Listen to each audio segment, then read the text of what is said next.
Hello बच्चों, कैसे हैं आप सभी। उम्मीद करता हूं बहुत अच्छे हैं और पढ़ाई को अच्छे से कंटिन्यू कर रहे हैं। मैं हूं प्रशांत माहेश्वरी और fun with physics YouTube channel पर आप सभी का बहुत बहुत स्वागत है। आज के इस पर्टिकुलर वीडियो में हम मॉडल टेस्ट पेपर की एक सीरीज चलाने वाले हैं। तो कंटिन्यूस आप मान के चलिए कि लगभग 10 मॉडल टेस्ट पेपर हम सॉल्व करेंगे, मिनिमम 10 मॉडल टेस्ट पेपर ऐसे सॉल्व करेंगे जिनके क्वेश्चन बहुत इंपॉर्टेंट होंगे। तो उन्हें आप अच्छे से थोड़ा सा तैयार कर लीजिएगा, है ना। और मैं आपको सॉल्यूशन बताऊंगा, जिस तरीके से आपको बोर्ड में काम करके आना है वो भी अपन डिस्कस करेंगे, ठीक है। चलिए, तो आज पहला मॉडल टेस्ट पेपर है, उसको सॉल्व कर लेते हैं। देखिए, क्वेश्चन जो आपको सामने दिखाई देंगे ऑब्जेक्टिव क्वेश्चन है। एक मिनट, हाँ जी, देखिए क्या है। पहला क्वेश्चन है, एक विद्युत द्विध्रुव को समरूप विद्युत क्षेत्र में रखने पर उस पर लगेगा। देखिए, समरूप विद्युत क्षेत्र ऑब्जेक्टिव क्वेश्चन है बच्चों, पहला पार्ट में ऑब्जेक्टिव क्वेश्चन है ना। समरूप विद्युत क्षेत्र कुछ ऐसा मान करके चलूं मैं, ये समरूप विद्युत क्षेत्र E, इसमें विद्युत द्विध्रुव को रखोगे तो सामान्यतः क्या होता है, उसका प्लस का आवेश आगे की ओर आता है विद्युत क्षेत्र की दिशा में और माइनस का आवेश पीछे की ओर रहता है। ऐसा ही है क्या। फिर आप सभी को पता है एक बल विद्युत क्षेत्र की दिशा में लगता है प्लस वाले आवेश के कारण, ठीक है, और वो वाला अपन ने प्लस का क्यों लिखा। एक इस तरफ विद्युत क्षेत्र के विपरीत दिशा में लगता है माइनस वाले आवेश के ऊपर, वो बल कौन सा होगा, F माइनस क्यू होगा। पता है सभी को, इसमें कहीं कोई दिक्कत थी ही नहीं, ठीक है। ये दोनों बल परिमाण में बराबर होते हैं, दोनों ही बल परिमाण में बराबर होते हैं बच्चों, ये तो क्लियर है। लेकिन दोनों की दिशा क्या होती है, विपरीत होती है। दोनों की दिशा विपरीत होने के कारण, परिमाण में बराबर होने के कारण जो F नेट लगता है ना, परिणामी बल, वो कितना हो जाता है, जीरो हो जाएगा। लेकिन क्या इसके ऊपर टॉर्क जीरो होगा, बलाघूर्ण जो है वो जीरो होगा, नहीं, टॉर्क जीरो नहीं होता। क्यों, क्योंकि एक बल इस तरफ, दूसरा बल इस तरफ, ठीक, दोनों क्या करेंगे, घुमाने की कोशिश करेंगे इसको। अगर घुमाने की कोशिश करेंगे तो टॉर्क तो जीरो हो ही नहीं सकता ना, बलाघूर्ण जीरो नहीं होगा। तो हम बोलेंगे इसके ऊपर कार्य करने वाला बलाघूर्ण शून्य नहीं होता, टॉर्क जीरो नहीं होता, लेकिन बल जो होता है वो जीरो होता है, फोर्स जीरो होता है, ठीक है। बात समझ में आ गई क्या। तो सिर्फ और सिर्फ क्या कार्य करेगा, बलाघूर्ण, टॉर्क काम करेगा, बल काम नहीं करेगा, ठीक है। ऑप्शन देख लीजिएगा, केवल बलाघूर्ण वाला ऑप्शन बिल्कुल सही है, ठीक है। फिर आगे देखो, एक विद्युत क्षेत्र में किसी बिंदु पर विद्युत विभव का मान 200 वोल्ट है, तो एक इलेक्ट्रॉन को वहां तक ले जाने में किया गया कार्य। हाँ भाई, इसका सेकंड नंबर का ऑब्जेक्टिव क्वेश्चन है। बोल रहा है कि किसी पर्टिकुलर पॉइंट के ऊपर विभव का मान, किसी पर्टिकुलर पॉइंट पे विभव का मान कितना है, 200 वोल्ट है, और उस पर्टिकुलर पॉइंट पे इलेक्ट्रॉन को लाने में किया गया कार्य होता है बच्चों QE। क्या होता है, QE होता है। अरे मैं सही लिख रहा हूं क्या, सॉरी, QE कैसे होगा, बल होता है, QV, कार्य क्या होता है, QV होता है, ठीक है। आवेश का मान देखो कितना है, इलेक्ट्रॉन को लेकर के आ रहे हो 1.6 गुणा 10 की घात माइनस 19, V का मान कितना, 200 वोल्ट, ठीक। आवेश प्लस का था या माइनस का, माइनस का, माइनस लगाओ। कार्य प्लस का भी हो सकता है और माइनस का भी हो सकता है, ध्यान में रखना, डिपेंड किया आप कौन से चार्ज को लेकर के आ रहे हो। क्या होगा रे, मल्टीप्लाई करो 3.2 इंटू 10⁻⁻17, बताओ ऐसा ही होगा क्या। ये पावर से मैंने इसको एडजस्ट किया, और कार्य का मात्रा क्या होगा, जूल होगा, ठीक है। तो कार्य कितना, माइनस का 3.2 गुणा 10 की घात माइनस 17, ये सॉल्यूशन है इसका, देख लीजिएगा, ऑप्शन लगा लीजिएगा। फिर अगला देखो, एक कार्बन प्रतिरोध पर क्रमशः नीला, पीला, लाल एवं चांदी सा वलय है, ठीक बात है। प्रतिरोध का मान पूछेगा तो सबसे पहले मैं आपको बोलूंगा, ये जो लास्ट वाला कलर है ना, चांदी सा, इसकी सहता सभी को पता होती है कितनी, प्लस माइनस का 10%। पहले तो वो ऑप्शन चूज करो जिनमें 10% है, ठीक है। उसके बाद में आपको एक या दो ही मिलेंगे, जल्दी से सॉल्व हो जाएगा क्वेश्चन। देखो इसमें तो सिर्फ एक ही है जिसमें 10% दिखाई दे रहा है, बै, बिल्कुल सही होगा, ठीक है। तो इसको सॉल्व करने की जरूरत नहीं पड़ी, बै इसका ऑप्शन आएगा। नहीं तो तरीका क्या था, BB Roy of Great Britain has very good wife wearing no gold silver necklace, है ना, उस वाले से काम कर लोगे। चलो आगे देखो, इसका चौथा क्वेश्चन, एक विद्युत मेंस के सप्लाई तारों के मध्य की दूरी 12 सेंटीमीटर है। ये तार प्रति एकांक लंबाई 4 मिलीग्राम भार अनुभव करते हैं। दोनों तारों में प्रवाहित धारा का मान क्या होगा। बहुत बढ़िया। देखो क्या बोल रहा है, फोर्थ क्वेश्चन कुछ ऐसा बोल रहा है कि एक विद्युत मेंस है, इसके दोनों तारों में समान परिमाण की धारा जाएगी। इस बात को सदैव ध्यान में रखना भाई, ठीक है। तो अगर एक में धारा आप आई मान करके चल रहे हो तो दूसरे में भी धारा आप कितनी मान करके चलोगे, आई मान करके चलोगे। इन दोनों समांतर तारों के मध्य की दूरी जिसे डी कहा जाता है, आप सभी को पता होगा। इस डी को उन्होंने रिप्रेजेंट किया 12 सेंटीमीटर से, ठीक है। तो अगर दो तार जिनमें धारा जा रही हो समांतर हो, वो एक दूसरे की एकांक लंबाई पर क्या लगाते हैं, बल लगाते हैं ना, यूनिट लेंथ के ऊपर फोर्स लगाते हैं। और वो यूनिट लेंथ पे लगने वाला फोर्स क्वेश्चन में दिया हुआ है कितना, 4 मिलीग्राम भार बल, 4 मिलीग्राम भार बल, ठीक है। 4 मिलीग्राम क्या है, सिर्फ और सिर्फ द्रव्यमान है। 4 मिलीग्राम सिर्फ और सिर्फ क्या है बच्चों, द्रव्यमान है और भार बल के अनुपात। तो mg लिखूं क्या मैं, और m का मान मेरे को पता है और g आप सभी को पता है। सॉल्यूशन के लिए आप 9.8 की जगह 10 यूज कर सकते हो, कहीं कोई दिक्कत नहीं है, ठीक है। तो इससे अपन काम करने की कोशिश करेंगे।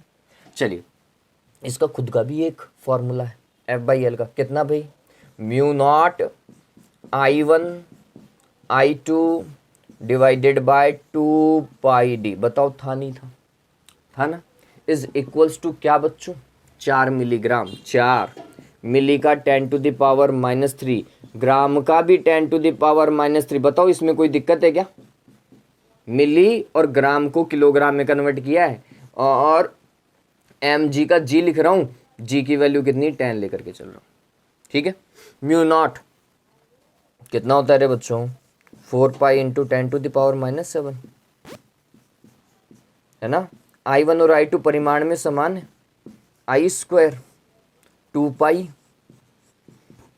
D की वैल्यू देखो 12 सेंटीमीटर है, 12 गुणा 10 की घात -2 कर दूं क्या मीटर में कन्वर्ट करने के लिए, इज इक्वल्स टू 4 इंटू 10⁻⁻5 लिख दूं क्या, ठीक है। 2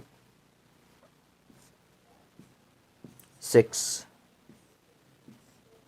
10⁻⁻5 10⁻⁻5 और 10⁻⁵ कैंसिल, I², ये 6 इधर था, इससे मल्टीप्लाई होगा 24, तो I की वैल्यू क्या होगी, √24 एम्पियर। कैलकुलेशन कर लीजिएगा, it should be less than 5 ampere से जो कम की वैल्यू है उसको सॉल्व कर लीजिएगा। ब ऑप्शन देखिए, ब 4.85 एम्पियर यही है, मिलीग्राम में जा नहीं सकता। चलो आगे देखो, पता चला ना, ये क्लियर है। चलो आगे देखो, आगे बोल रहा है कि एक चालक छड़ नियत वेग v से चुंबकीय क्षेत्र b में गतिशील है। एक चालक छड़ नियत वेग v से चुंबकीय क्षेत्र b में गतिशील है, ठीक बात है, वो जाने दो भाई गतिशील। अब क्या पूछ रहा है वो उसके अंदर, वो बोल रहा है कि दोनों सिरों के मध्य प्रेरित विद्युत वाहक बल उत्पन्न होगा, ठीक बात है। यदि प्रेरित विद्युत वाहक बल BVL उत्पन्न कब होगा, जब B लंबवत हो V के और V लंबवत हो L के, मतलब ये तीनों परस्पर एक दूसरे के परस्पर क्या होने चाहिए, लंबवत होने चाहिए। V और B परस्पर लंबवत हो, ठीक है, ध्यान में रखना। आगे देखो, ये 5th बनता है ना, ये 5वां था। अब आगे देखो 6ठा सवाल, 10 इलेक्ट्रॉन वोल्ट गतिज ऊर्जा के एक इलेक्ट्रॉन से संबंधित डी ब्रोगली तरंग धैर्य है। 10 इलेक्ट्रॉन वोल्ट गतिज ऊर्जा का एक इलेक्ट्रॉन है, ये काइनेटिक एनर्जी, ये बात ध्यान में रखना, कितनी है, 10 इलेक्ट्रॉन वोल्ट। काइनेटिक एनर्जी का फॉर्मूला QE, अरे QV, ठीक है। तो यहाँ पे भी 1.6 इंटू 10⁻⁻19 लिखूंगा और यहाँ पर भी 1.6 इंटू 10⁻⁻19 लिखूंगा। ये दोनों एक दूसरे को क्या करेंगे, कैंसिल करेंगे भाई, इलेक्ट्रॉन की तो बात कर रहा था मैं, ठीक है। तो फिर उस इलेक्ट्रॉन पुंज को कितने विभवांतर से त्वरित किया गया है, वो विभवांतर आ गया 10 वोल्ट, ठीक है। इलेक्ट्रॉन पुंज को जिस विभवांतर से त्वरित किया गया है वह 10 वोल्ट है बच्चों। अगर ये 10 वोल्ट है तो फिर तरंग दैर्घ्य का मान ज्ञात करना बहुत सिंपल है, 12.27 angstrom divided by root V. अरे वेवलेंथ ऐसे ही कैलकुलेट करते हैं ना, और वी की वैल्यू 10 रख दीजिएगा, √10 की वैल्यू 3.3 समथिंग होती है, काम करो और आंसर निकालो। ठीक है, बात समझ में आया? तो ऑप्शन सही लगा लीजिएगा बच्चों, मेरे को इसके अंदर द ऑप्शन बिल्कुल सही लग रहा है। आगे देखो, बीटा क्षय में उत्सर्जित इलेक्ट्रॉन की उत्पत्ति होती है, मतलब जो बीटा रेडिएशन हो रहा है उसमें क्या होता है, एक इलेक्ट्रॉन निकल सकता है या एक पॉजिट्रॉन निकल सकता है। इनकी उत्पत्ति होती कैसे भैया, ये इलेक्ट्रॉन आया कहाँ से नाभिक के भीतर, उसकी एक रिएक्शन है। क्या रिएक्शन है? हम बोलते हैं कि नाभिक के भीतर जब एक न्यूट्रॉन टूटता है, समझना किसको तोड़ रहे हैं, न्यूट्रॉन को। तो जब ये न्यूट्रॉन टूटता है तो एक बनाता है प्रोटॉन और एक बनाता है इलेक्ट्रॉन, एक प्रोटॉन और एक इलेक्ट्रॉन, और इसी के साथ में कुछ न कुछ मात्रा के अंदर ऊर्जा मुक्त होती है या एंटी न्यूट्रिनो पार्टिकल निकलता है। कौन सा पार्टिकल निकलता है? एंटी न्यूट्रिनो पार्टिकल बाहर निकलता है। चलिए, तो ये इलेक्ट्रॉन किसके कारण, न्यूट्रॉन के टूटने के कारण बना बच्चों, इस बात को ध्यान में रखो आप। ठीक है, तो इस चीज को ध्यान में रखिए कि इलेक्ट्रॉन क्यों बना, न्यूट्रॉन के टूटने के कारण। तो हम बोलेंगे परमाणु की आंतरिक कक्षाओं में नहीं, नाभिक में न्यूट्रॉन के विघटन से ऑप्शन दिखाई दे रहा है, वो आएगा इसका। ठीक है, बात समझ में आ गई क्या? इलेक्ट्रॉन की तो उत्पत्ति न्यूट्रॉन के टूटने से और पॉजिट्रॉन की उत्पत्ति प्रोटॉन के टूटने से। चलो आगे देखो, परम शून्य ताप पर, परम शून्य ताप मतलब 0 केल्विन, कितना केल्विन? 0 केल्विन पर नेज जर्मेनियम और नेज सिलिकॉन होते हैं बच्चों कुचालक। किसकी तरह व्यवहार करते हैं? कुचालक। ये आप सभी को पता है, ये तो अपन ने प्रॉपर्टी लिख रखी है कि परम शून्य ताप पर अर्धचालक कुचालकों की भांति व्यवहार करते हैं। ध्यान में रखिएगा इस चीज को। किस पे? परम शून्य ताप पर अर्धचालक। ये सिलिकॉन और जर्मेनियम क्या है? अर्धचालक ही है। किसकी भांति व्यवहार करेंगे? कुचालकों की भांति। ध्यान में रखना। तो ये किसकी भांति व्यवहार करते हैं? कुचालकों की भांति। आदर्श कुचालक की भांति लिख लीजिएगा। आगे देखो 9th वन क्या बोल रहा है, और गेट के निर्गत को नैंड गेट के दोनों निवेशों में जोड़ा जाता है, संयोजन इस भांति कार्य करेगा। बहुत बढ़िया भाई। और गेट का निर्गत, और गेट का निर्गत किसमें? नैंड गेट के दोनों निवेशों में। ये लो, नैंड कौन सा होता है बच्चों? ये ऐसा।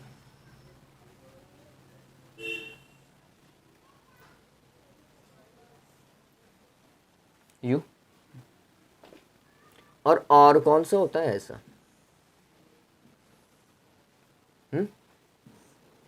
इसमें इनपुट में मान करके चल रहा हूं ए और बी, और इससे जो निकला वो नैंड गेट के दोनों निवेशों में, ऐसा। तो वाई क्या आएगा भाई? तो पहले तो ये समझो कि और गेट ने क्या किया, जोड़ा ए प्लस बी, और ये ए प्लस बी इसमें भी गया और ये ए प्लस बी इसमें भी गया। ये क्या करेगा? उल्टा करेगा उसका सिर्फ, क्योंकि एक ही तरीके का निवेश आ रहा है। तो ए प्लस बी का ये क्या करेगा? बार बनाएगा। क्या बनाएगा? बार बनाएगा, उल्टा करेगा। कुल मिलाकर के जब दोनों निवेश एक ही तरीके के हों तो नैंड गेट किसकी भांति व्यवहार करता है? नॉट गेट की भांति व्यवहार करता है। ये मैंने वीडियो में बहुत अच्छे तरीके से समझा है, ठीक है? वो वीडियो बहुत अच्छे से देखिएगा।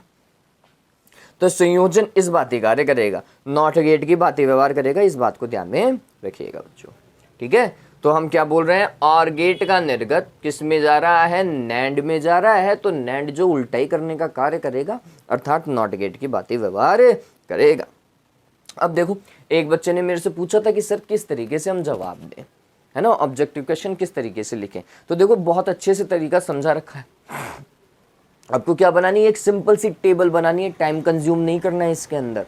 आपको आता है वो ऑप्शन, उसके नीचे फर्स्ट के नीचे ए, सेकंड के नीचे बे, थर्ड के नीचे जो भी करेक्ट ऑप्शन है वो लिख जाओ, ठीक है? ज़्यादा टाइम वेस्ट करने की रिक्वायरमेंट नहीं है। बस एक टेबल बनाओ बहुत अच्छी सी, क्योंकि पेपर का साइज बहुत लंबा आता है, कहीं कोई दिक्कत नहीं। तो टेबल चाहे आप हॉरिजॉन्टल बनाओ चाहे वर्टिकल बनाओ, ठीक है, लेकिन ज़्यादा टाइम वेस्ट मत करना उसके अंदर।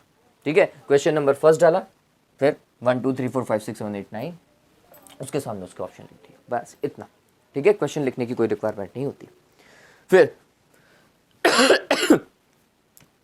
अब देखो रिक्त स्थान की पूर्ति करो।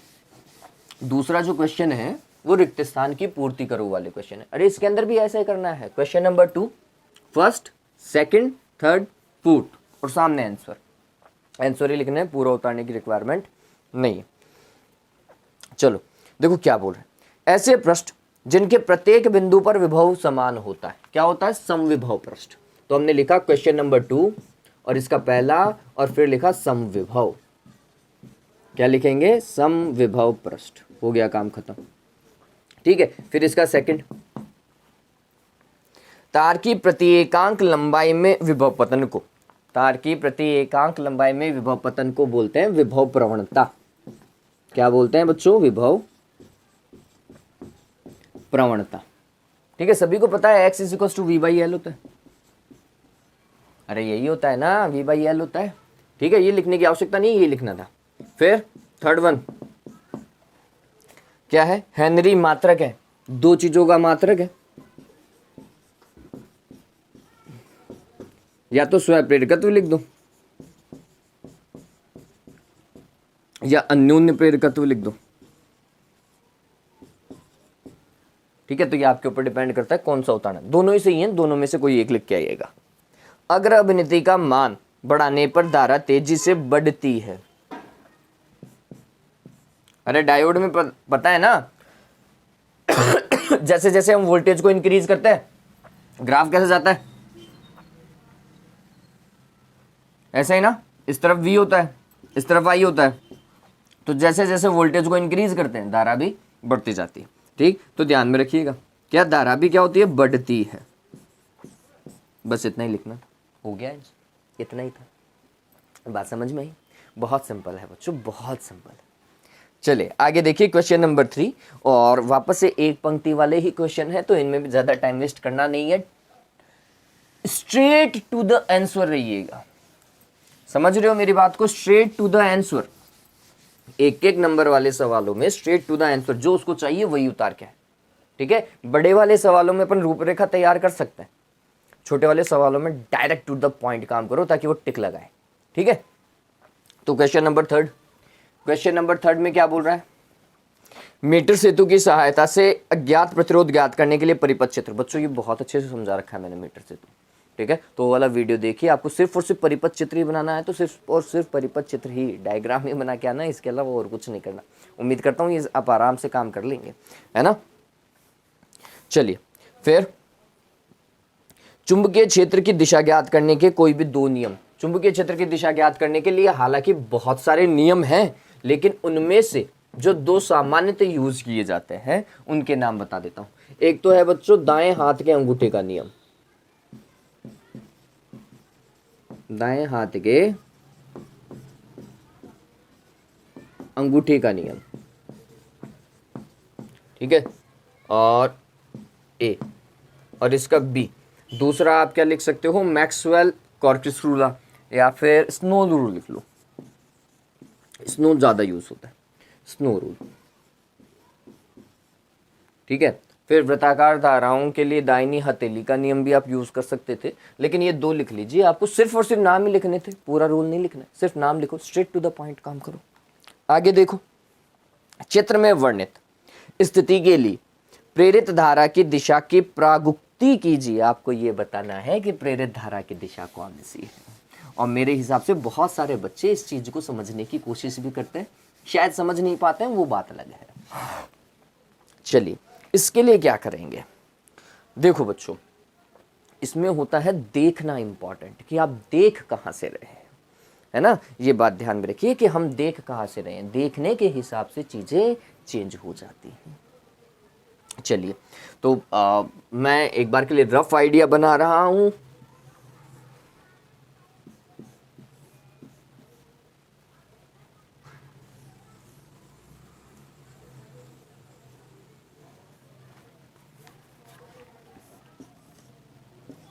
हालांकि गैल्वेनोमीटर बना नहीं रखा, लेकिन तो भी मैं बना रहा हूं।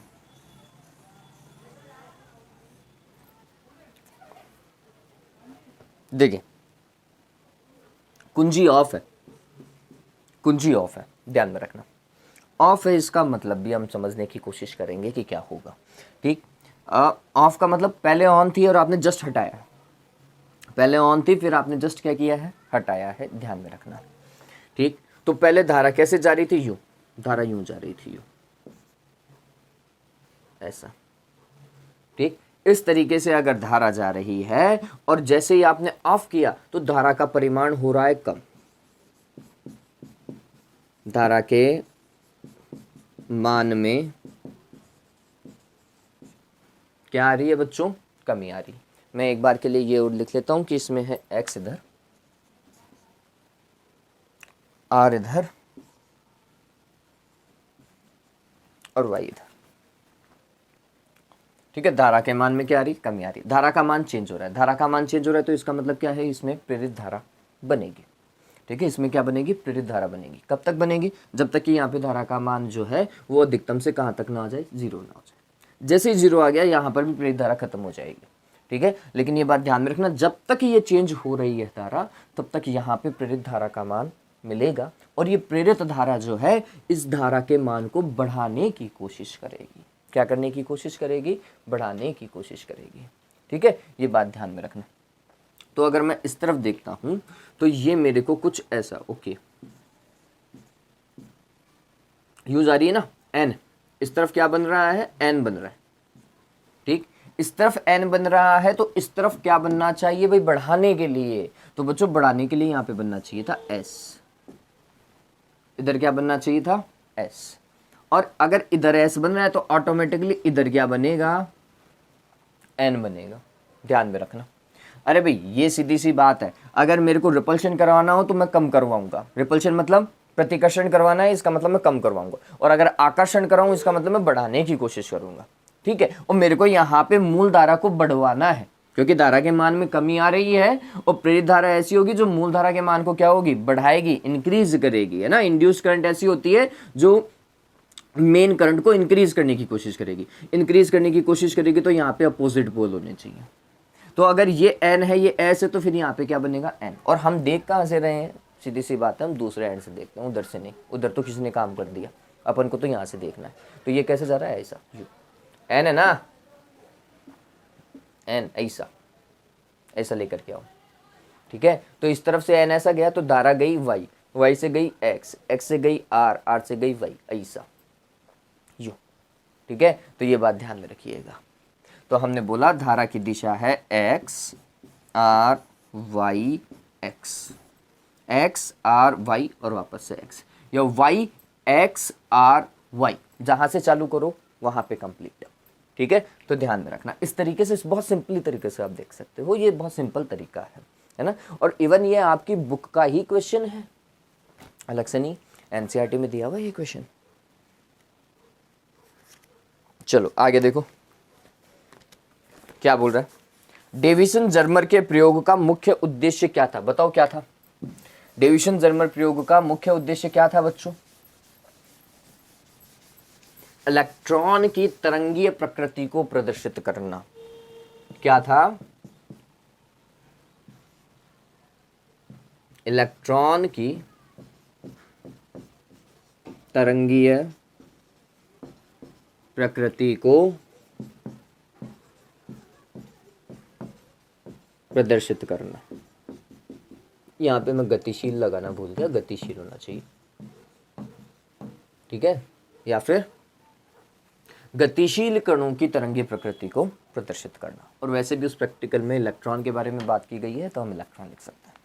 फिर आगे देखिए, फिफ्थ वन, थर्ड का फिफ्थ, Q आवेश और M द्रव्यमान के आवेशित कण से संबंधित डी ब्रॉगली तरंगदैर्घ्य लैम्डा का व्यंजक लिखिए। सिर्फ और सिर्फ डायरेक्ट लैम्डा का व्यंजक लिखना है। आवेश Q होना चाहिए और M द्रव्यमान होना चाहिए। जब इसे विभवांतर V आरोपित कर त्वरित किया जाता हो, डी ब्रॉगली तरंगदैर्घ्य H divided by √2mQV, M द्रव्यमान, Q आवेश और V विभवांतर, वेग नहीं विभवांतर। ठीक है, ध्यान में रखना, डी ब्रॉगली तरंगदैर्घ्य। फिर न्यूक्लियर रिएक्टर में प्रयुक्त दो मंदकों के नाम लिखो। मंदक होते हैं मॉडरेटर। मंदक क्या होते हैं बच्चों? मॉडरेटर होते हैं। और मॉडरेटर में हम यूज करते हैं ग्रेफाइट का। किसका यूज करते हैं? ग्रेफाइट का। या फिर भारी जल D2O, हैवी वाटर, ठीक है, इसका यूज करते हैं। ध्यान में रखिएगा, हमारी जो पहला न्यूक्लियर रिएक्टर जो बनाया था ना इंडिया का, उसमें D2O का यूज किया गया था, ध्यान में रखना, अप्सरा में। चलो अगला देखो, एक रेडियो एक्टिव तत्व का क्षयांक दिया हुआ है 0.693। क्षयांक क्या होता है भाई? डिके कांस्टेंट, है ना। क्षयांक को क्या बोलते हैं बच्चों? डिके कांस्टेंट बोलते हैं, ध्यान में रखना।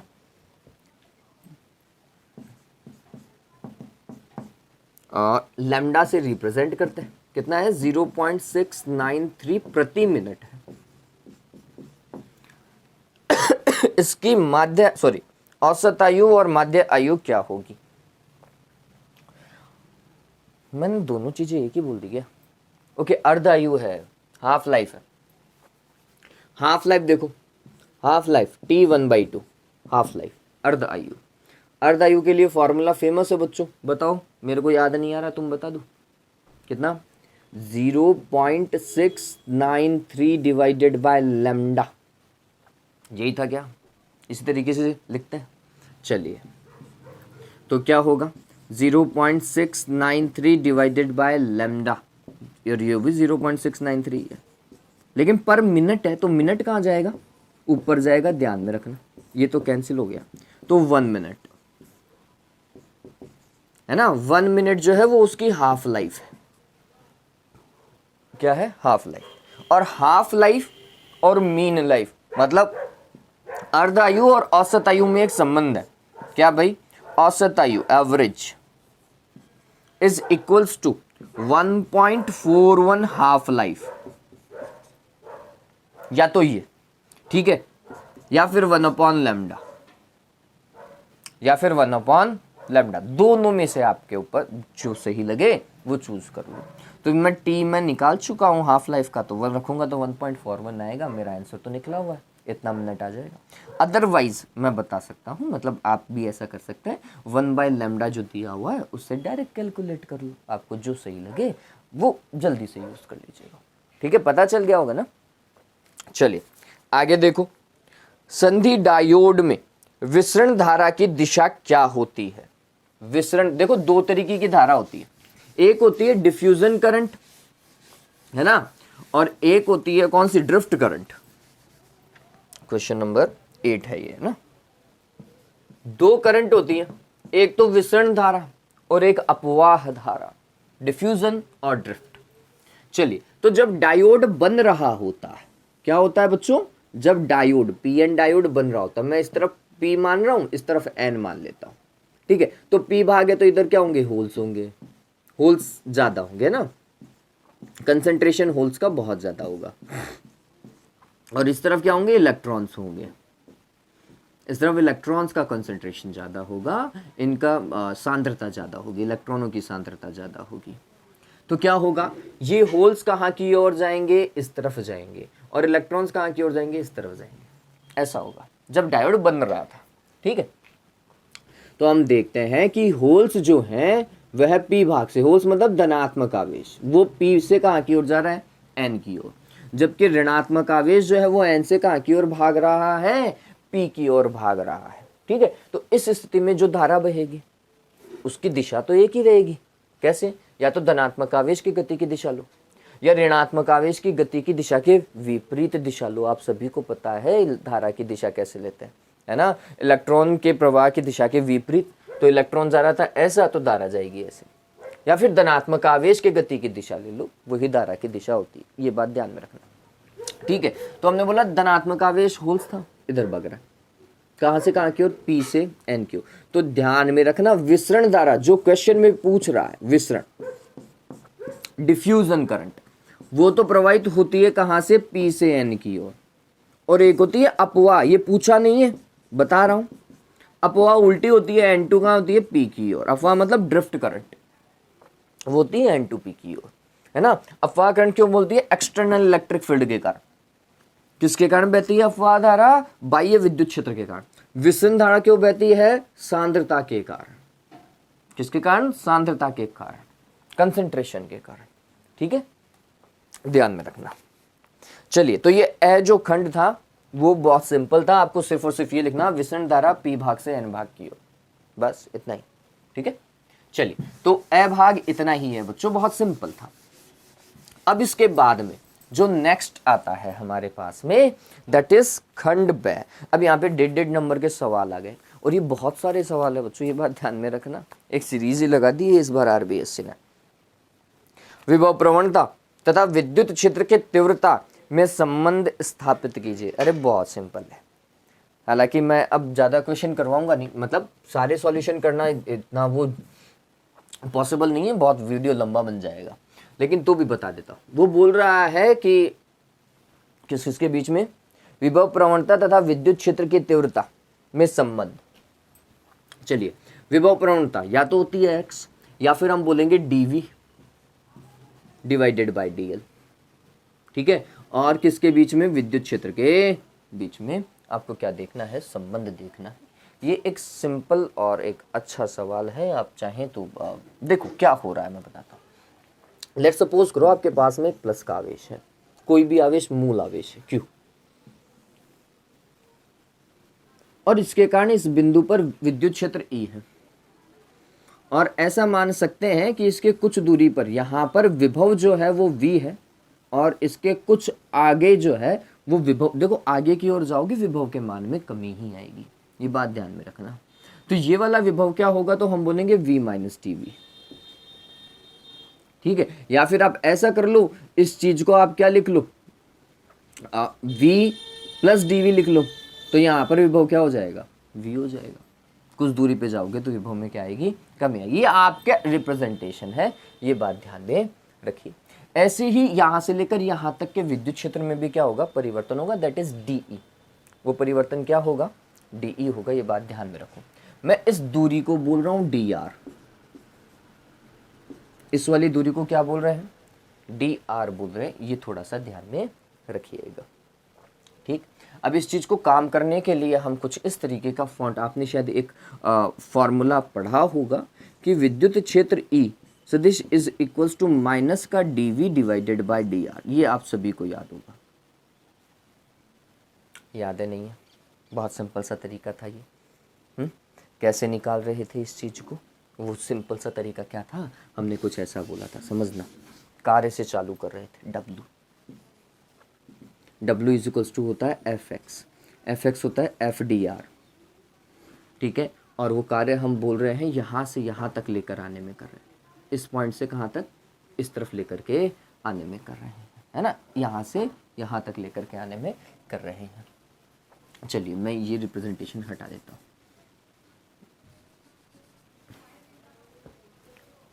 ए पॉइंट से कहाँ पे लेकर के आ रहे हैं? बी पॉइंट तक लेकर के आ रहे हैं। ठीक है, फिर ये थोड़ा सा ध्यान में रखिए, विद्युत क्षेत्र की दिशा ये है, और आप ऐसा कार्य कर रहे हैं, तो यहाँ भी जो चिन्ह आएगा वो कैसा आएगा? माइनस का आएगा। बल क्या होगा? तो आप किसी चार्ज Q0 को लेकर के आ रहे थे, तो आपने लिखा Q0, और यहाँ पर क्या? विद्युत क्षेत्र लिखा E, और फिर इसके साथ में क्या लगाया? DR लगाया। दैट इज वर्क, ये हमने वर्क किया। ठीक, इन दोनों बिंदुओं के मध्य विभवांतर के तुल्य होगा यदि ये किया गया जो वर्क है वो इन दोनों पॉइंट्स के मिड में जो पोटेंशियल डिफरेंस है, विभवांतर है, उसके बराबर होगा। कंडीशन अप्लाइड, ये Q0 आवेश क्या हो जाना चाहिए? एकांक आवेश होना चाहिए। ठीक है, तो इसका मतलब ये है कि अगर इन दोनों पॉइंट के बीच में विभवांतर देखूं, मैं VAB देखता हूं, तो वो जो विभवांतर आएगा वो कैसे आएगा भाई? तो हम बोलते हैं अंतिम बिंदु का विभव माइनस प्रारंभिक बिंदु का विभव। अंतिम बिंदु का विभव कितना? V प्लस dv, माइनस प्रारंभिक बिंदु का विभव कितना? V, तो इसमें से इसको घटाओ। ऐसा ही होगा, तो क्या आएगा? dv आएगा, नहीं आएगा? तो dv का जो डेफिनेशन है, dv का डेफिनेशन कुछ ऐसा दिया गया, W डिवाइडेड बाय Q0 दिया गया, एकांक आवेश को लाने में किया गया कार्य। और जैसे भाग लगाओगे तो ये कितना आया? EDR आया, माइनस चलना चाहिए था। Q0 से Q0 तो कैंसिल हो गया ना भैया, हम इतना ही तो बचेंगे। तो ये बात ध्यान में रखिए कि dv इज इक्वल्स टू होता है माइनस का EDR। ठीक है, तो ई का फॉर्मेट क्या आया, माइनस का DV divided by D R. बात समझ में आ गई। ये क्या है, विभव प्रवणता है, और ये क्या है, विद्युत क्षेत्र है। ठीक है, इस तरीके से काम होगा। संबंध पता चल गया, E is equals to minus का DV divided by D R. या फिर आप ऐसा भी लिख सकते हैं, E सदिश is equals to minus gradient of V, ऐसा भी लिख सकते हो। वैसे ग्रेडियंट सदिश रूप होता है तो आप सदिश भी लगा सकते, कुछ किताबों में लगाया गया, कुछ में नहीं लगाया गया, कहीं कोई दिक्कत नहीं।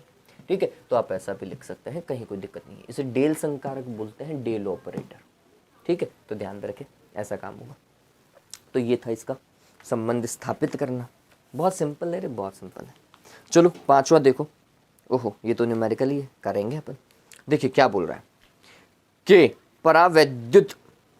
परावैद्युतांक के पदार्थ के किसी गुटके का क्षेत्रफल समांतर पट्टिका संधारित्र की पट्टिकाओं के क्षेत्रफल के समान है। ऑल राइट, देखो वो क्या बोल रहा है फिफ्थ क्वेश्चन में, कि आपके पास में एक परावैद्युत पदार्थ है जिसका परावैद्युतांक के है, जिसका डाइलेक्ट्रिक कांस्टेंट कितना है, के है, और इस डाइलेक्ट्रिक कांस्टेंट का जो एरिया है वो उतना ही है जितना समांतर प्लेट संधारित्र का है।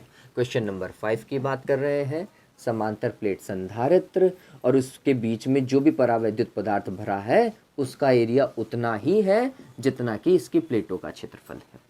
ठीक है, दोनों का ए समान है, परंतु गुटके की मोटाई 3.4 डी है। तो मैं थोड़ा सा डायग्राम को सही करता हूं, तो मैं कुछ ऐसा करूं, क्षेत्रफल समान है, एरिया इक्वल होना चाहिए, लेकिन मोटाई अलग है। मोटाई का मतलब ये टोटल था डी, जबकि ये टी है। ठीक है, तो ये ध्यान में रखिए कि टी का वैल्यू दिया हुआ है 3/4 डी, लेकिन पूरा तो नहीं भरा हुआ, टी और डी इक्वल तो नहीं है। यहां डी पट्टिकाओं के बीच का पृथक्कन है। पट्टिकाओं के बीच गुटके को रखने पर संधारित्र की धारिता ज्ञात कीजिए। हमें धारिता ज्ञात करनी है इस केस में। ये केस कौन सा है बच्चों, बताओ। इस केस को अपन बोलेंगे कि जब अंशतः भरा हो, जब परावैद्युत पदार्थ कैसा भरा हो, अंशतः भरा हो। फॉर्मूला था क्या, epsilon not A divided by D minus T plus T divided by epsilon R. यही है, एप्सिलॉन आर की जगह जो क्वेश्चन में आपको यूज करना है दैट इज के। वो के बोल रहा है, तो हम बोलेंगे एप्सिलॉन नॉट ए तो ऐसा का ऐसा, ठीक है, डिवाइडेड बाय डी ऐसा का ऐसा। टी कितना भाई, टी है 3/4 डी प्लस टी मतलब 3/4 और डी ऐसा का ऐसा, और एप्सिलॉन आर की जगह क्या रखेंगे, के। देखो डी में से 3/4 डी घटाओगे तो d/4 आएगा, तो ये होगा एप्सिलॉन नॉट ए, और यहां पर अपन ने लिखा d/4, और यहां पे लिखेंगे 3d/4 के। क्या करें भाई, d/4 को कॉमन ले तो एप्सिलॉन नॉट ए, और यहाँ पे d/4 को कॉमन लिया तो यहाँ पे 1 और यहाँ पे 3/k। ठीक है, चलो 4 कहाँ जाएगा, अप साइड जाएगा, तो हम बोलेंगे ये होगा 4 epsilon not A divided by D. ठीक है, और 1 प्लस 3/k। डन। अब ये सोचिए ये क्या चीज़ है, ये संधारित्र का वास्तविकता में धारिता थी क्या, किसी भी समांतर प्लेट संधारित्र की धारिता जब प्लेटों के मध्य कोई माध्यम ना हो, जब प्लेटों के मध्य कोई माध्यम ना हो, कितनी होती है, epsilon not A divided by D. जब कोई भी मीडियम नहीं भरा हुआ होता, सिर्फ एयर होती है, वही है क्या। चलिए, तो हमने लिख दिया 4 और ये एयर वाली धारिता डिवाइडेड बाय 1 प्लस 3/k। बताओ ऐसा लिख सकता हूँ, नहीं लिख सकता हूँ, ये सॉल्यूशन है, ये सॉल्यूशन है। ठीक है, कर लोगे रे देवताओं, कर लेना। अरे वैसे मैंने पूरा कर लिया है, एलसीएम लेना है तो ले लीजिएगा, चांसेस वैसे इतना कोई ज़रूरी है नहीं। ठीक है, चलो आगे देखो, धारा घनत्व और इलेक्ट्रॉनों के अपवाह वेग के मध्य संबंध प्राप्त कीजिए। धारा घनत्व ये तो क्लियर है ना, धारा घनत्व क्या, जे, धारा घनत्व क्या होता है, जे होता है, और इलेक्ट्रॉनों का अपवाह वेग क्या भाई, वीडी। इन दोनों के मध्य आपको क्या देखना है, संबंध देखना है, जे और वीडी के बीच में। क्वेश्चन नंबर 6, किस किस के बीच में, जे और वीडी के बीच में। लेकिन वीडी का संबंध धारा के साथ में हमें पता है,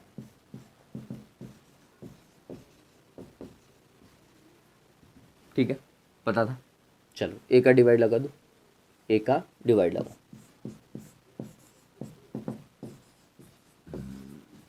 ठीक है। जे है क्या, NeVd, बताओ भाई आया। अरे यही तो पूछ रहा था, इन दोनों के बीच में संबंध निकाल दिया अपन ने संबंध, ठीक है। तो ध्यान रखना ये है वो संबंध NeVd, ठीक है। अब ये इतना ही करना है, नहीं भाई 1.5 नंबर का सवाल है, तो पहले डेराइव कौन होगा, ये पहले इसको डेराइव करो, फिर उसके बाद में 2 लाइनें और लिख देना, काम हो जाएगा, ठीक है। चलिए इस तरीके से आगे देखो, व्हीटस्टोन सेतु के संतुलन के लिए आवश्यक प्रतिबद्ध प्राप्त कीजिए। वही R1 divided by R2 is equals to R3 divided by R4, या P divided by Q is equals to R divided by S। ये आपके ऊपर है कि आप कैसा डायग्राम बनाते हैं, व्हीटस्टोन आपको देखना पड़ेगा। फैराडे के विद्युत चुंबकीय प्रेरण संबंधी नियम लिखिए। कितने नियम थे, 2 थे, नहीं थे।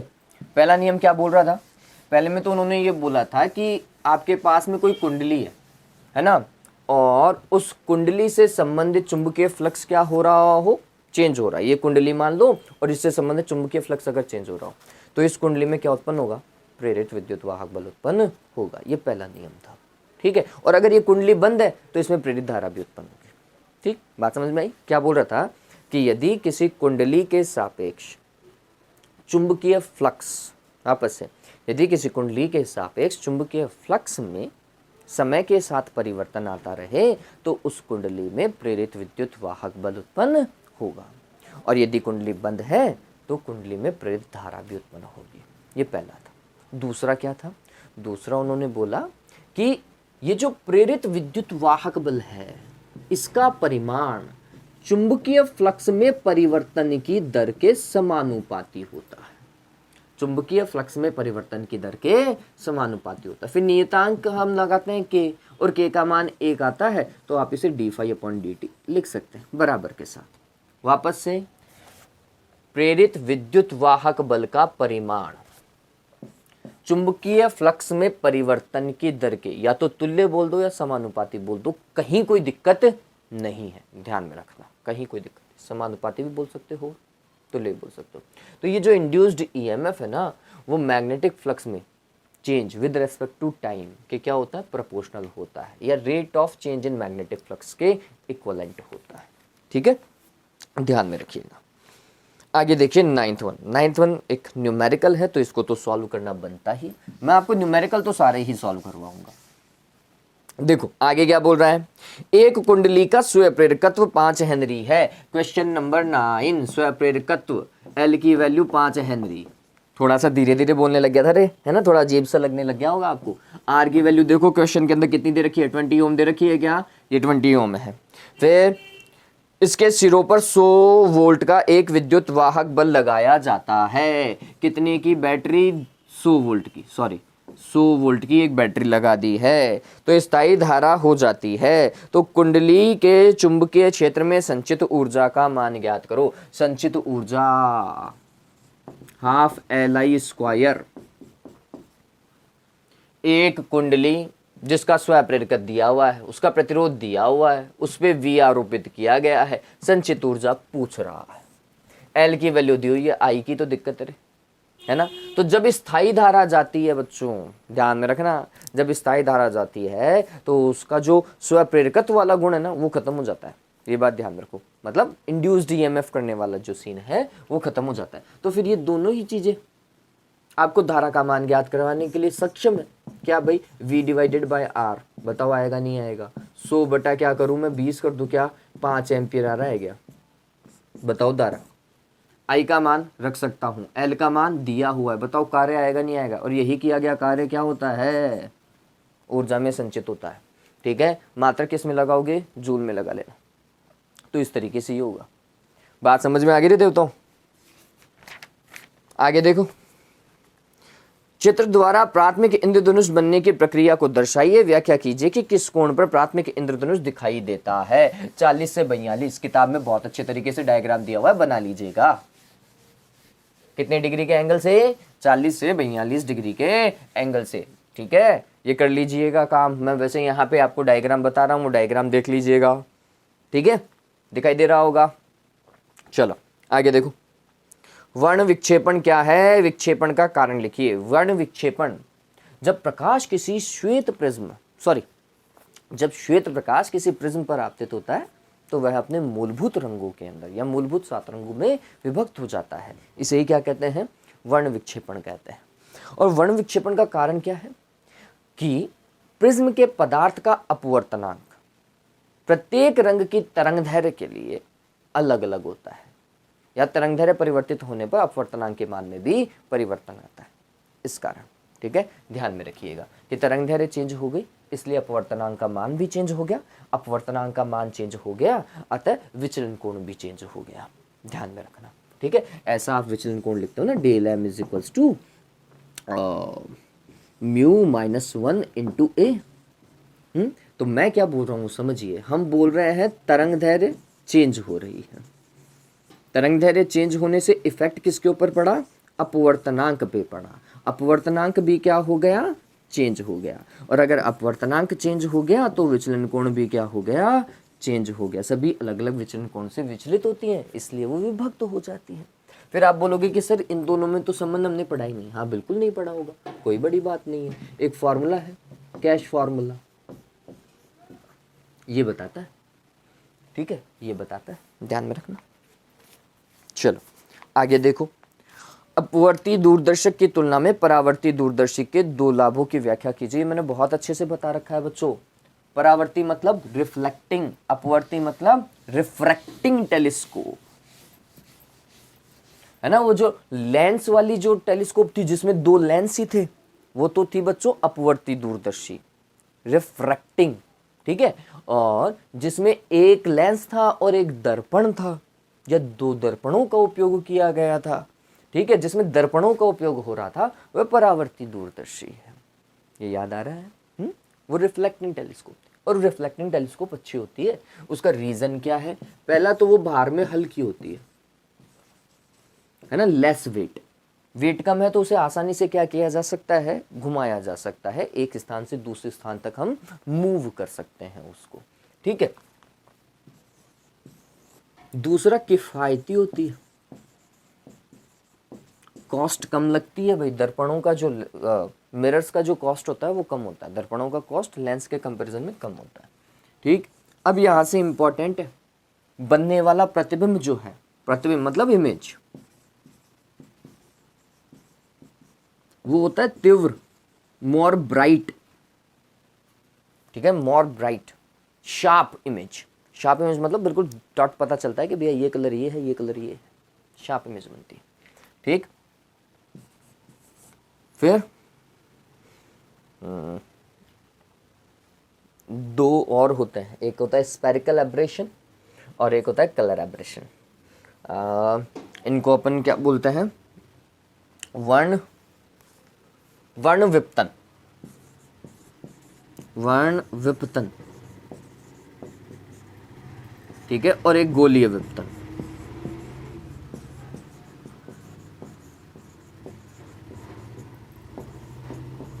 ये दोनों ही दोष है, नहीं होते।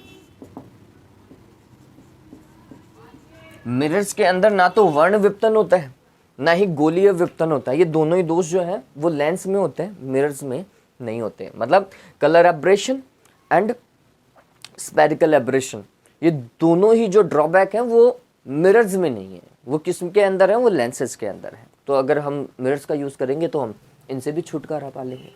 ठीक है, ध्यान में रखना। किसी दूरदर्शी की आवर्धन क्षमता अभिदर्शक की फोकस दूरी पर किस प्रकार निर्भर करती है? m is equals to f0 divided by f ही देख लो भैया। अभिदर्शक की फोकस दूरी कैसे निर्भर कर रही है? तो जितना बड़ा अभिदर्शक उतनी ही उसकी क्या? आवर्धन क्षमता, है ना, ध्यान में रखना। चलो 13th क्वेश्चन देखिए, 13th वन क्या बोल रहा है, प्लस का 10 सेंटीमीटर और माइनस का 5 सेंटीमीटर फोकस दूरी वाले दो पतले लेंसों को एक दूसरे के संपर्क में रखा जाता है, इस संयोजन की फोकस दूरी कितनी है। देखो दो लेंस है और एक दूसरे के पास रखे हुए है ना, और संयोजन की फोकस दूरी, मेरे हिसाब से यही फॉर्मूला है क्या, f की वैल्यू 10 रख दूं और f2 की वैल्यू माइनस का 5 रख दूं क्या, बताओ भाई ऐसा सॉल्यूशन आएगा क्या। अरे f कैलकुलेट कर लोगे क्या, बताओ हो जाएगा ना।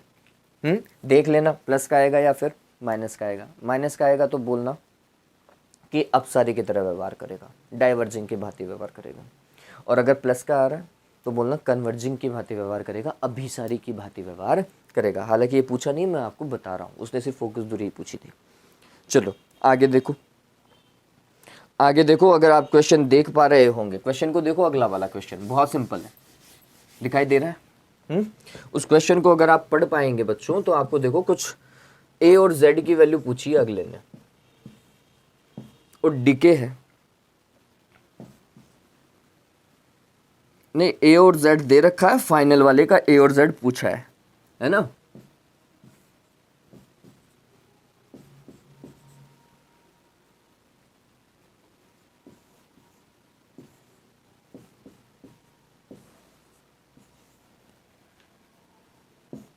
और मेरे हिसाब से ये सवाल करवाया हुआ है आप लोगों को, अगर आप वो चैप्टर अच्छे से पढ़ेंगे वीडियो से तो आपको पता चलेगा।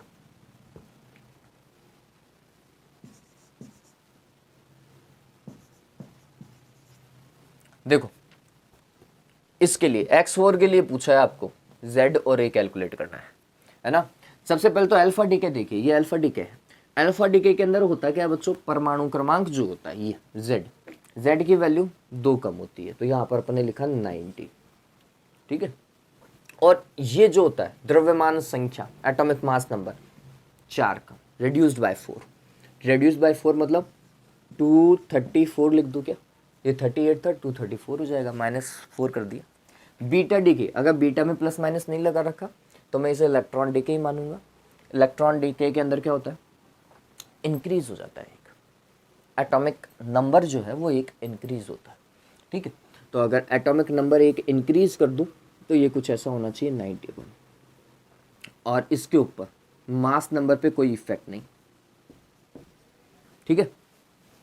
वापस से अल्फा डीके 2 कम, ठीक है, कितना होना चाहिए 89, 4 कम। गामा डीके नो इफेक्ट, इनके ऊपर कोई इफेक्ट नहीं पड़ता, सिर्फ और सिर्फ एनर्जी चेंज होती है, ठीक है। एनर्जी चेंज होती है तो फिर ये तो एनर्जी तो है ही नहीं इधर, मतलब कोई रिलेशन अपन को पता नहीं, तो ये ऐसा काम होगा, ठीक है। पता चल गया फाइनल वैल्यू, इस तरीके से काम करेंगे। चलिए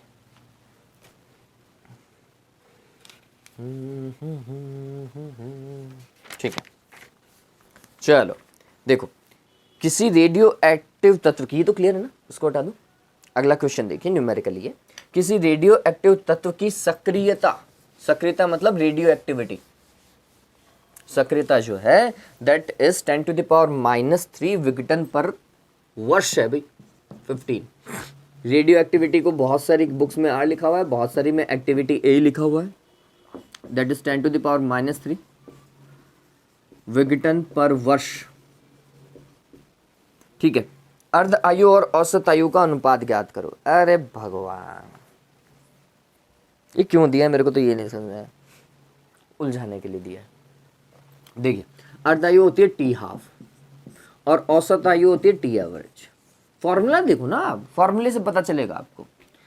अर्ध आयु 0.693 डिवाइडेड बाय लैम्डा, 1/λ।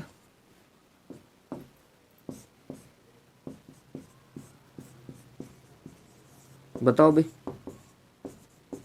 क्या इस डेटा से कोई लेना देना था, क्या इस डेटा से कोई लेना देना था, नहीं था, ठीक है। पता चल गया, क्लियर। चलो नेक्स्ट वन, खंड से, ये डन है ना देवताओं, सिर्फ घुमाने के लिए दिया था अगले ने।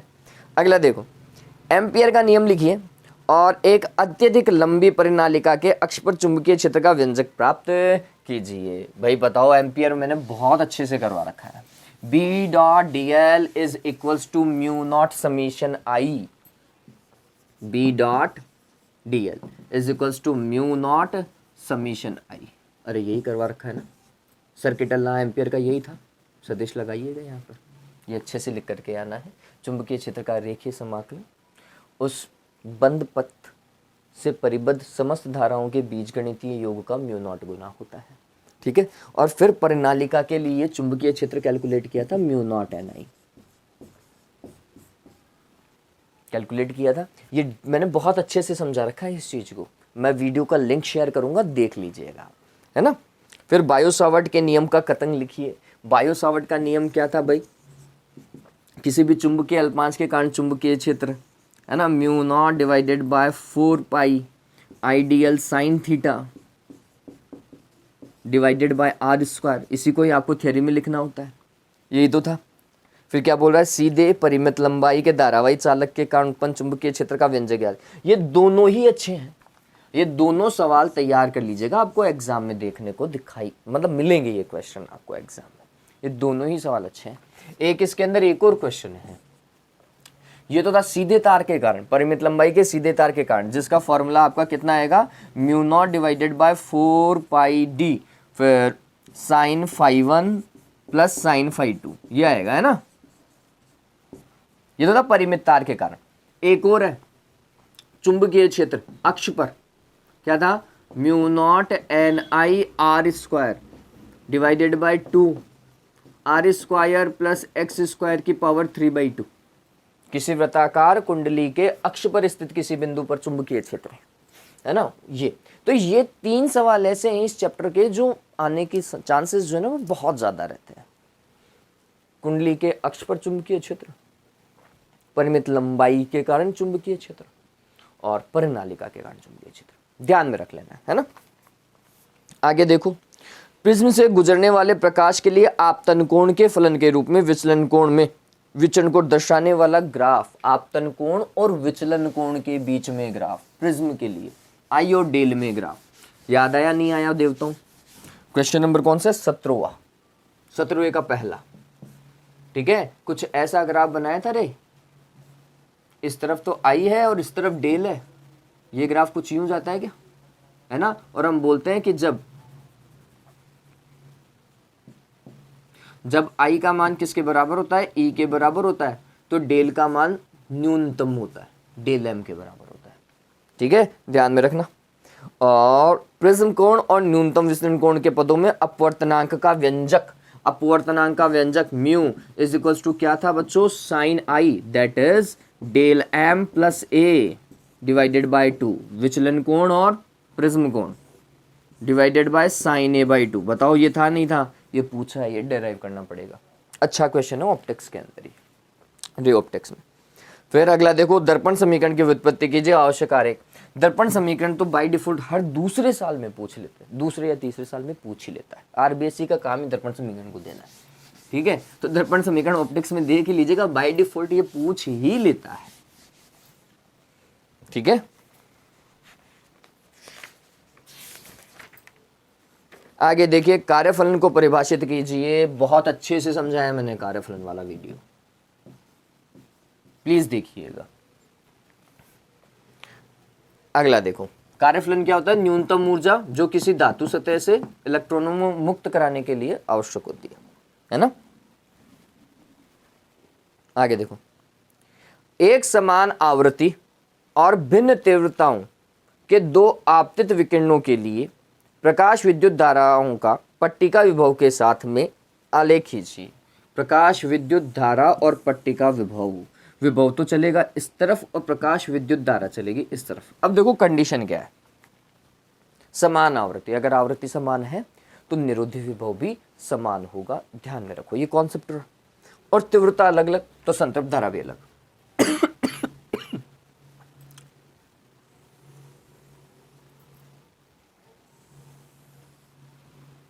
ऐसा I1 और I2, तीव्रता अलग अलग अतः संतृप्त धारा भी अलग। निरोधी विभव समान, क्योंकि आवृत्ति समान। ठीक है। 10⁴ वोल्ट के त्वरित इलेक्ट्रॉन के लिए संबंधित डी ब्रोगली तरंग दैर्घ्य। बोलो शुरुआत में भी यही सवाल दे दिया था क्या? तो एक जैसे दो सवाल आना थोड़े चांसेस कम ही रहते हैं। √v और v का मान 10⁴ रखना है। 10⁴ रखोगे तो 100 आएगा, 100 का भाग लगाओगे तो कितना आएगा रे? 0.1227 एंगस्ट्रॉम, है ना। एंगस्ट्रॉम मत भूल जाना। फिर अगला डी ब्रोगली से रिलेटेड अब कर लोगे मेरे हिसाब से। डी ब्रोगली का द्रव्य सिद्धांत, द्रव्य तरंगों का सिद्धांत क्या था भाई? कि जिस प्रकार प्रकाश द्वैत प्रकृति को प्रदर्शित करता है, उसी प्रकार कुछ गतिशील द्रव्य कण ऐसे होने चाहिए जो कणीय प्रकृति के साथ साथ तरंगीय प्रकृति को भी प्रदर्शित करते हैं। ठीक है। फिर प्रोटॉन की डी ब्रोगली तरंग दैर्घ्य और उसके संवेग के बीच में ग्राफ बनाइए। ये सवाल थोड़ा सा अच्छा है कि प्रोटॉन की डी ब्रोगली तरंग दैर्घ्य लैम्डा और उसके संवेग के बीच में ग्राफ बनाए। तो ये चाहे प्रोटॉन के लिए हो, चाहे इलेक्ट्रॉन के लिए हो, चाहे न्यूट्रॉन के लिए हो, कॉन्सेप्ट एक ही रहने वाला है भैया। क्या भाई? तरंग दैर्घ्य lambda is equals to h/mv या h/p। व्युत्क्रमानुपाती दिखाई दे रहा है तरंग दैर्घ्य और संवेग। तो ये ध्यान में रखिएगा, लैम्डा और संवेग p एक दूसरे के व्युत्क्रमानुपाती हैं। पता चला? चलो, इलेक्ट्रॉन और किसी प्रोटॉन की चाल समान है, डी ब्रोगली तरंग दैर्घ्य का अनुपात ज्ञात कीजिए। चाल समान है बच्चों, इलेक्ट्रॉन और प्रोटॉन की डी ब्रोगली तरंग दैर्घ्य चाल समान है, तो द्रव्यमान पे निर्भर करेगी ये वाला फार्मूला, h/बाय मास ऑफ इलेक्ट्रॉन और वेलोसिटी ऑफ इलेक्ट्रॉन, h/बाय mass of proton velocity of proton. h तो इक्वल था और इन दोनों की वेलोसिटी इक्वल थी, तो कैंसिल हो गया। क्या हो गया? mp/me कर दो क्या? mp ऊपर चला जाएगा, me नीचे हो जाएगा, जी आएगा। वैल्यू पुट करना चाहो तो कर दीजिएगा। डन है।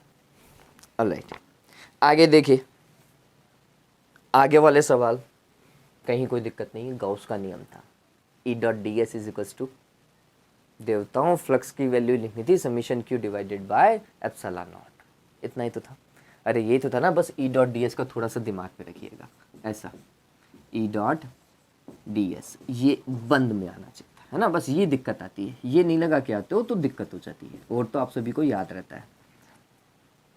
गाउस का नियम है, गोलीय कोश के कारण KQ डिवाइडेड बाय r², 3 जगह कैलकुलेट करना था, अंदर 0 रहता है विद्युत क्षेत्र, ध्यान में रखना। फिर रेखीय आवेश वितरण 2k lambda divided by r, देखो दोनों क्वेश्चन यही थे। गाउस का नियम दोनों के अंदर ये देखा जाए तो, है ना, और काम एक जैसा ही करना है, बस एक में रेखीय आवेश वितरण है, एक में गोलीय कोश है, और कुछ नहीं। ठीक है। 20 वाला देखो क्या बोल रहा है। जेनर डायोड मैंने बहुत अच्छे से समझा रखा है, बहुत मेहनत की थी उस वीडियो को बनाने में, मैं लिंक शेयर कर रहा हूँ वो सारे, प्लीज़ डिस्क्रिप्शन देखिएगा। ठीक है। और पीएन संधि डायोड की अग्रमिति, अवलांच भंजन, ये मैंने बहुत अच्छे से समझा रखे हैं। जीनर भंजन, अवलांच भंजन, इनको बहुत अच्छे से समझा रखा है, प्लीज़ उन वीडियोस को जाके देखिएगा, मैं डिस्क्रिप्शन के अंदर लिंक को शेयर कर रहा हूँ।